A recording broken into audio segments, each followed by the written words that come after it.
شكرا يا مهاب، اشكرك. خالد من القاهره، اتفضل يا خالد. مساء الخير، انا دكتور خالد نجاتي، رئيس الجمعيه المصريه لدعم المشروعات الصغيره والمتوسطه. اهلا بيك يا دكتور. مساء الخير استاذ باسل، دكتور عبد الله ودكتور ايهاب. اتفضل.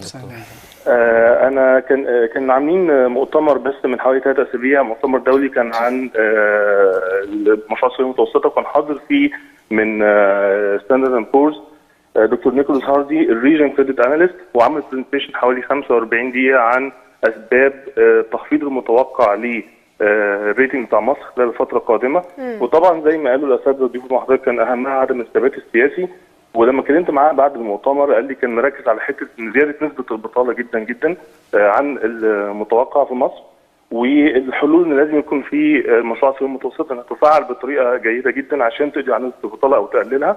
وكان من ضمن المقترحات اللي ناقشناها معاها ليه مصر ما يبقاش فيها زي ما بقالنا سنتين بنطالب هيئه متخصصه عن المشروعات الصغيره والمتوسطه تبقى هي صاحبه القرار وسن القوانين وعرضها على مجلس النواب. في الصندوق الاقتصادي والاجتماعي. الصندوق الاجتماعي يا فندم، الصندوق الاجتماعي يا فندم هو جهه تمويل وليس جهه سن قرارات للمشروعات الصغيره والمتوسطه، هو جهه تمويل للمشروعات الصغيره والمتوسطه.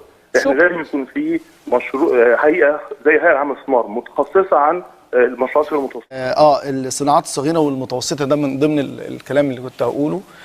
يعني الصندوق الاجتماعي للتنميه في حوالي 5 مليار جنيه. يعني ده مبلغ مهم جدا. انا عندي في مصانع مغلقه، في اكثر من 2000 مصنع مغلقه، في مصانع متعثره، لابد يكون في اجراءات جديه في التعامل مع دي. وليه ما فيش اجراءات في الصندوق الاجتماعي؟ ليه ما بيقومش بدوره؟